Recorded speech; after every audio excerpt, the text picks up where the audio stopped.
Hey there, it's Drake. Just giving you a quick introduction so you know what you're about to see coming up. December of 2023, I went to Morocco in Africa, and I went all around the country. I do not recommend going there, but if you do go, there's only two locations I suggest you go to, and one is Fez.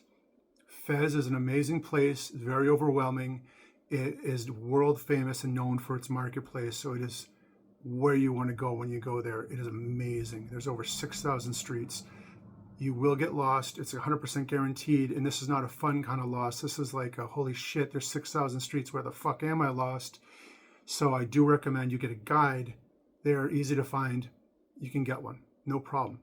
Just keep something in mind. These guides are paid to drop you off and stop at certain locations along the way, which isn't necessarily a problem, but you are allowed to say, no, I don't want to go there, I don't want to go here. One of the places they're paid to take you is the Chouara Tannery, which is worth going to see, but do know some stuff before you go. Super important stuff.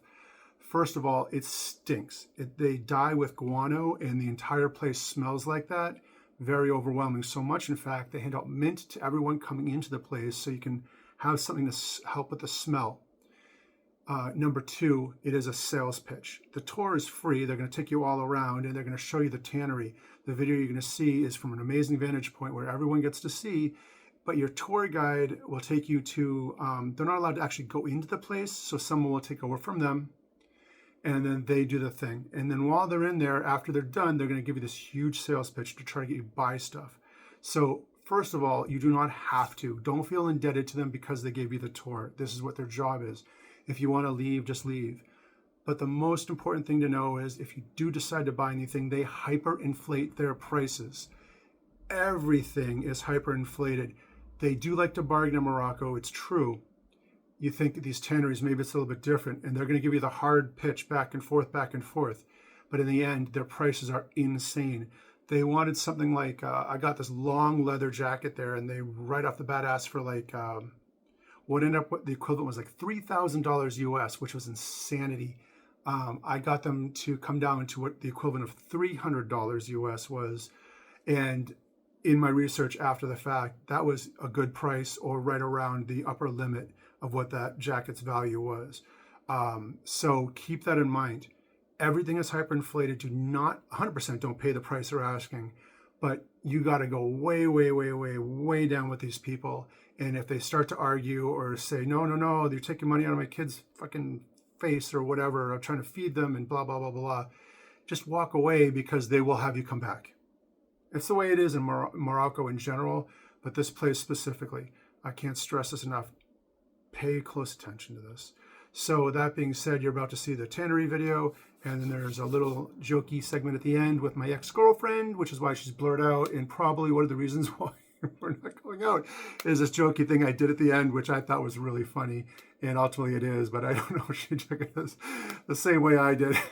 Her reaction was pretty genuine. So anyway, enjoy.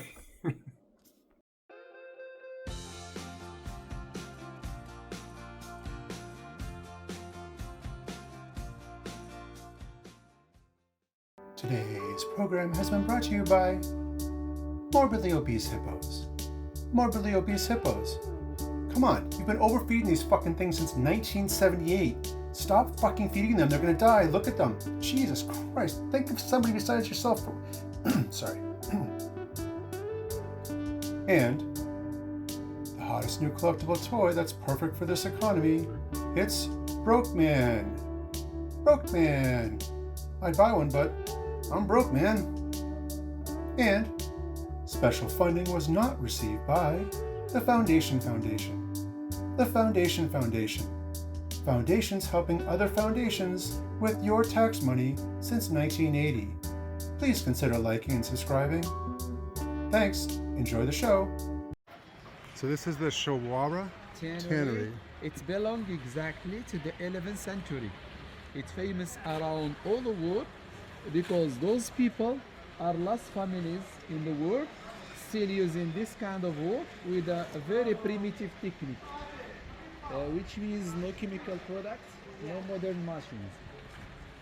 That's the reason this channel is listed by the UNESCO as a Heritage International an association with Moroccan government, they do a big effort to conserve it. So they bring leather from the slaughterhouse, cow, sheep, goat, and a camel. And always the first stage, it's in that white vats, the big area, white vats. Normally it's two stages. The first stage, it's putting leather in limestone and leave it enough time to removing the hair from leather. Okay. It takes about 2 weeks exactly. Oh wow. Next of that, they clean the vats using new water and using the pigeon dropping. Yes. Maybe it's strange, but No, it's that's yeah, what I've heard, it contains the ammonia natural. I'm sorry. No. And ammonia natural, normally it's bleaching leather and make it very soft. It takes about 21 days exactly. Next of that, under the short welding there is a washing machine turning. I don't know if you can see it from here. Under lower, there is a machine turning. So it's a washing machine for leather. Normally they using water and they add in a little quantity of salt. Salt, it naturally kills the bacteria. Water, make it clean. Then one very important work here, it's over there. Can we come here, please?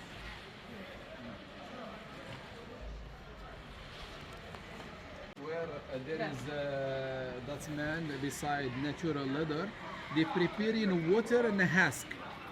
The husk is the wheat grain, the corn of grain natural and water, and they put in leather in. So it takes about 2 weeks. So the first 5 days no work, but after that they come. Look, that man in the beside now clean it by Sometimes when leather it's very thick like a cow or a camel, so they make a fresh every day, then work by hand. So this technique for removing the bad smell, because already they use ammonia, if you remember, it gives a smell, so they clean it there. Then this starts the most important work in the tannery, it's coloring, tanning. All colors are natural, that's the reason they don't use any gloves here. So brown is a cedar wood, red poppy flower, black is the mascara, cool. Mascara traditional, we call it cool. Yeah. The most expensive one normally is the yellow. They color it in those terrace down here. The saffron? They don't use in the quality that we use in the kitchen, but they use in third or fourth The quality. other, the one that Rubbish has- quality of doesn't have saffron. any flavor, but it still has the color. It still have the color, Yeah. it's true. So the final work, after 3 months of hard working here, they put in leather up to dry and around the tannery. Then they collected sheep and a goat and a cow and a camel. They send it directly to the corporation of artisans. So they bring in this leather, they choosing the best quality, the best pieces of leather, and they prepare it very well. It takes a long time to prepare it using kind of machines and knives to slide in leather to make it soft. Then they transform it as a beautiful Moroccan handicraft. We make the exhibition here in this building. So thank you very much for your attention. Thank you. And I hope my explanation very clear. I welcome everybody here. It is a surprise waiting for you. 1, 2, 3.